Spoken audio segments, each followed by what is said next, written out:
The 20 Rules of Money.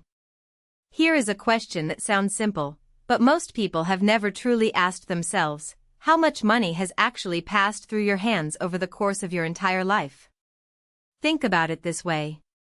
Every paycheck deposited, every cash payment received, every dollar earned from any source whatsoever, all of it, at some point, passed directly through your hands.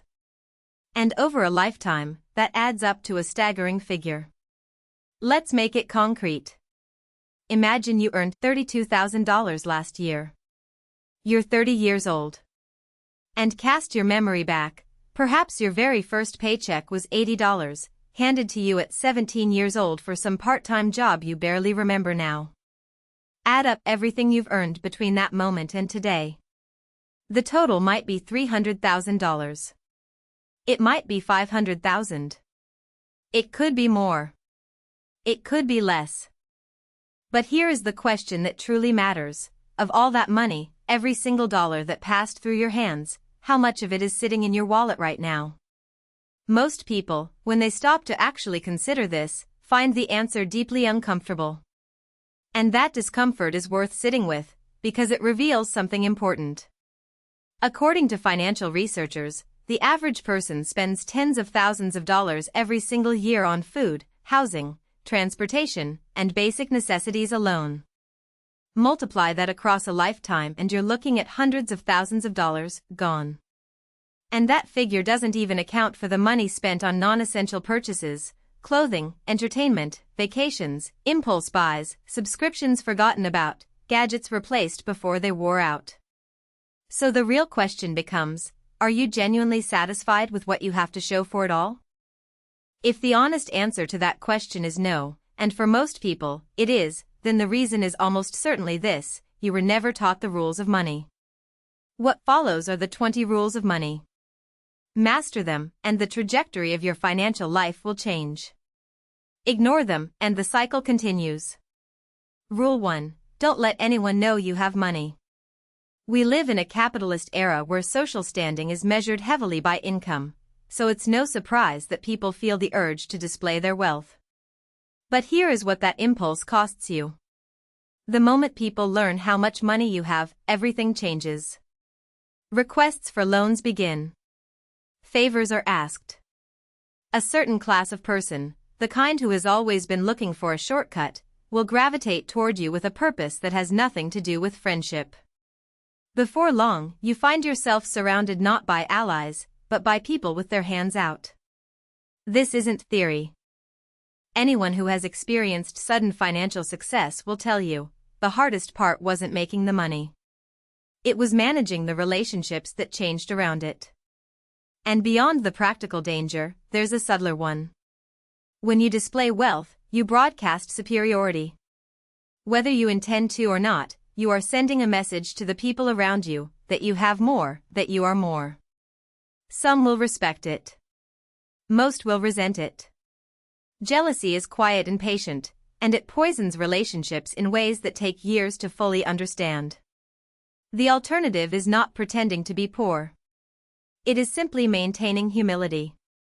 Appreciating what you have without making it a performance. Rule 2. Invest time before you invest money. There is a widespread assumption that building wealth requires capital, that you need money to make money. But there is a resource far more valuable than money, and most people squander it: time. Consider what happens when a person spends 6 months genuinely studying personal finance, investment strategy, and budgeting before committing a single dollar to any market or asset. The mistakes avoided, the bad funds, the speculative gambles, the fees hidden in fine print, can be worth more than any early return they might have chased by moving faster. For those who are already financially literate, the same principle applies in a different direction. Time spent researching emerging investment categories, new asset classes, shifting markets, evolving tax strategies, can dramatically compound existing wealth. There are cases, of course, where buying time makes more sense than spending it. Hiring a professional for a task that would take years to learn, or moving quickly in a time-sensitive market. But as a foundational principle, knowledge acquired before capital deployed is almost always the wiser sequence. Rule 3: Money is a game. Every game offers its players the chance to improve. The more you play, the more you understand. The more you understand, the better your decisions become. Even someone who begins as a complete novice can, over time and with consistent effort, develop genuine skill. Money operates by exactly the same logic. Consider chess. One of the most basic rules is that you may only move one piece per turn. Attempt to move two, and you are penalized. The rule seems arbitrary until you understand the strategic reason for it, and then it becomes the foundation of everything. Money has equivalent rules. One of the most fundamental: you must save before you spend or invest. Not after. Not when it's convenient. Before. Violating this rule doesn't result in a referee blowing a whistle, it results in debt, instability, and a compounding sense that money always runs out. The encouraging part is this: just as chess can be studied, money can be learned. Once the fundamentals are absorbed, strategy becomes possible. And strategy is where wealth begins. Rule 4: Money will not solve your insecurities. This is perhaps the rule that people most need to hear, and most resist hearing. There is a version of the story we tell ourselves: if I had the right car, the bigger house, the wardrobe that signals success, then I would finally feel like I belong. Then I would feel worthy of respect. Then the quiet voice of self-doubt would go quiet. It doesn't work that way. The research is consistent, the anecdotal evidence is overwhelming, and anyone who has gone through a significant financial upgrade will confirm it: the insecurities don't leave with the old car. They move into the new house. The reason is structural. Self-esteem is not a product. It cannot be purchased, leased, or financed. It is built through the slow, unglamorous work of self-acceptance, acknowledging what you are, sitting with what you are not, and choosing to move forward anyway. What money does, when applied to unresolved insecurity, is accelerate. It amplifies the comparison. It raises the stakes. And the cycle of chasing external validation through material acquisition becomes not a path to contentment, but a treadmill that only runs faster. Rule 5: Money is a game of life, it never ends. There is a fantasy of arrival, a point at which you have saved enough, invested enough, accumulated enough, and can finally step off the playing field. The evidence does not support this fantasy. Look at the wealthiest individuals on the planet. Not one of them has stopped. Not because they are greedy, though some are, but because the game of money does not have a finish line. There is always more to gain, more to protect, more to lose. The variables keep changing. Markets shift. Circumstances evolve. The game continues. This is not a reason for despair.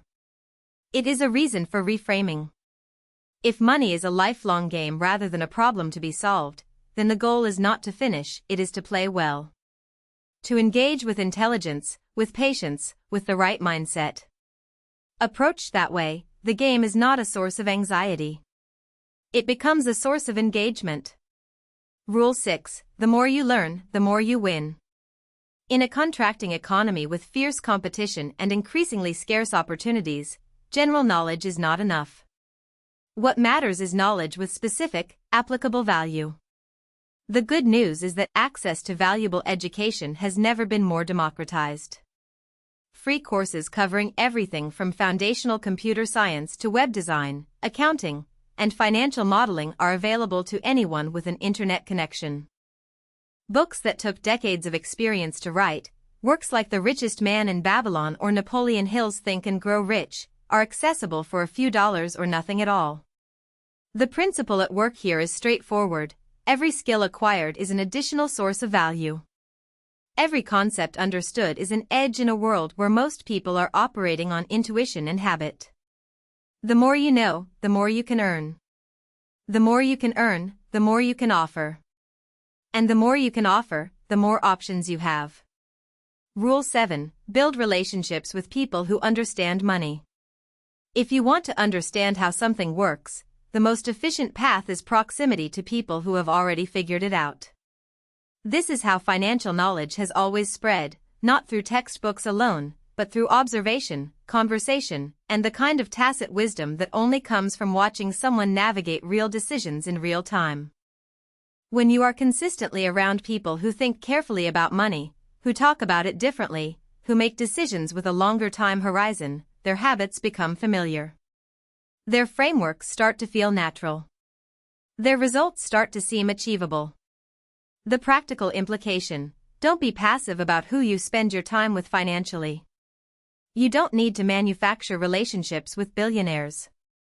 But seeking out people, in professional communities, investment groups, business networks, who have genuine experience and a track record of sound financial thinking is one of the highest return investments you can make.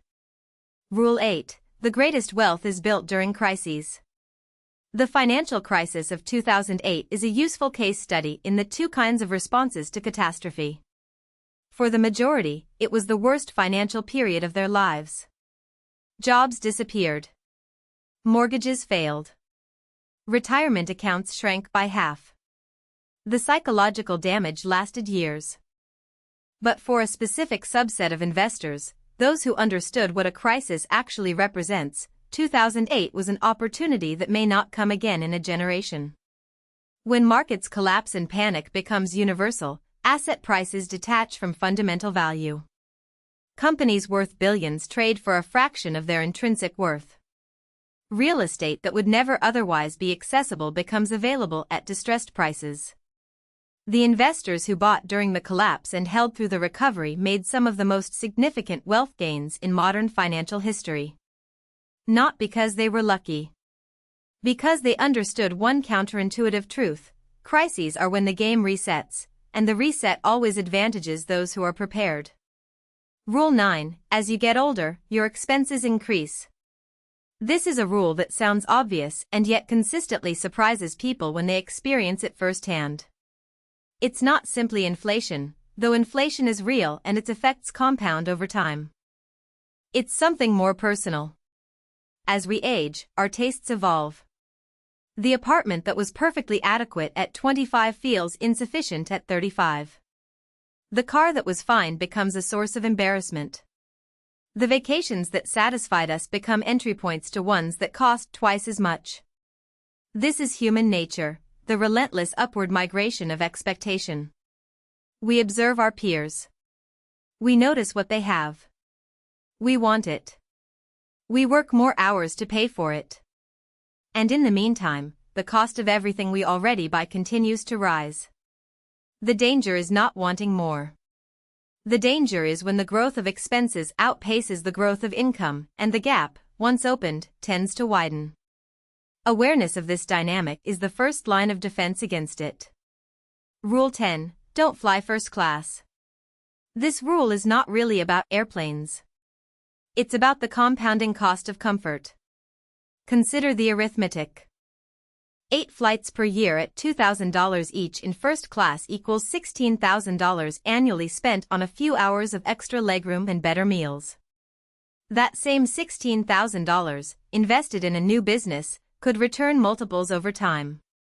Applied to an existing business, it could fund new hires who generate revenue. Put toward financial education, it could change the quality of every financial decision you make for the rest of your life. Flying in economy still gets you to the destination. You may be uncomfortable for a few hours. But you arrive, and you arrive with capital that hasn't been converted into temporary comfort. The long game rewards those who resist the short-term seduction of status spending. Rule 11. Study your politicians. Financial policy is not abstract. It lands directly in your wallet through tax rates, inflation decisions, fiscal policy, trade agreements, and the 1,000 other levers that governments control. And yet most people vote without ever examining the financial philosophy of the candidates they support.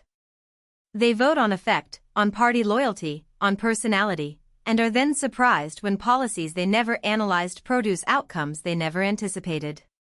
The solution is not cynicism. It is preparation. Taking the time to understand the economic proposals of political candidates, what they intend to tax, how they intend to spend, what their track record suggests about their actual priorities, allows you to anticipate change rather than be blindsided by it. Over a lifetime, that awareness can save significant amounts of money. Rule 12. Wealth accumulates over time. There is a story about Warren Buffett that is worth understanding deeply. He began investing at 11 years old, purchasing his first shares at $38 apiece. Today, his net worth exceeds $108 billion. The mechanism responsible for most of that number is not genius alone, it is time. Specifically, it is the power of compounding, returns generating returns, year after year, decade after decade. A hypothetical: if you had invested $100 alongside Buffett at age 11 and reinvested every dividend, allowing capitalization to work without interruption for the following decades, you would today have well over $1 million. The lesson is not that you need to start at 11. The lesson is that you need to start, and that every year of delay is not just a year of missed growth, but a year of missed compounding on that growth. Rule 13. Don't let your money sit idle. Money left sitting in a standard savings account does not stay the same. It declines. Inflation erodes its purchasing power. The cost of property rises. The cost of living increases. $100 sitting untouched for a decade is worth less in real terms than it was the day it was deposited. The alternative is not recklessness. It is allocation. A portion of your capital, the amount you can genuinely afford not to access quickly, belongs in productive assets, businesses, market instruments, real estate, anything that generates a return over time.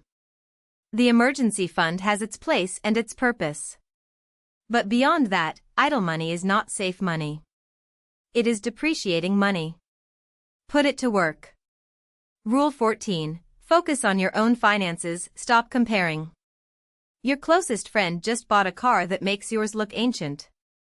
The feeling that follows is immediate and familiar, a flash of inadequacy, a quiet inventory of what you don't have, a sudden awareness of everything you've been meaning to do differently. And then, if you're not careful, a decision gets made. Not a financial decision. An emotional one. A purchase made not because it improves your situation, but because the comparison was unbearable. This is how comparison destroys financial progress. Not dramatically, but incrementally. Decision by decision, purchase by purchase, each one justified by someone else's choices rather than your own goals. The discipline to keep your eyes on your own finances, to measure your progress against your own benchmarks rather than your neighbor's driveway, is not glamorous. But it is foundational. Rule 15. Money is neutral. The idea that money is the root of all evil is one of the most persistent and damaging misconceptions in financial thinking. Money has no moral content. It is a tool, no different in its essence from a hammer or a language. What determines the moral character of money is the person using it. A generous person with resources becomes more generous. They fund causes, support communities, help individuals they would not otherwise have been able to reach. A person driven by self-interest and the desire to control becomes more of that. They accumulate, they leverage, they extract. Money doesn't transform people. It amplifies what is already there. Which means the question worth asking is not how to get more money, but who you are becoming while you pursue it. Rule 16. Money flows toward those who know how to handle it. There is a principle embedded in almost every economy. Money moves from those who cannot manage it to those who can. This is not cruelty. It is the natural consequence of how value is created and exchanged. The practical implication: if you want money to flow toward you, create something that people want enough to pay for. Build an application that saves time. Offer a service that solves a problem. Design a product that does something nothing else does as well. The mechanism is not complicated. People exchange money for value. The more clearly and reliably you deliver value, the more consistently money finds you. Rule 17. When saving, start small. Chris Raining, a well-documented investor and writer who retired at 37 as a millionaire, attributes much of his success not to dramatic financial maneuvers but to consistent, small-scale discipline. His most frequently cited advice: start with the smallest possible changes. Cut the $5 coffee. Cancel the subscription you forgot about. Reduce one category of spending by a modest amount. The reason this works is psychological before it is mathematical. When people attempt to overhaul their spending entirely, eliminating every indulgence, restructuring every habit overnight, the discomfort is overwhelming. Most give up within weeks. But the person who eliminates one small expense and succeeds builds a different kind of confidence, the knowledge that change is possible. That discipline is learnable. And from that foundation, larger adjustments become achievable. Rule 18: Control yourself. Personal finance is widely taught as a mathematical discipline. Interest rates, amortization schedules, portfolio allocation, tax optimization, all of it important, all of it learnable. But none of it matters if you cannot manage your own emotional responses. When markets fall, fear triggers selling, often at exactly the wrong moment. When markets rise, greed triggers buying, often of exactly the wrong assets, at exactly the wrong prices. The investor who understands every financial principle but cannot regulate their response to fear and euphoria will make terrible decisions with technically sophisticated justifications. Self-control is the master skill of financial life. Not the most glamorous rule, but arguably the most important. Rule 19: Spend less than you earn. The golden rule of personal finance is also the most violated. Two psychological traps make it difficult. The first, the belief that more income is always coming. That the current deficit is temporary.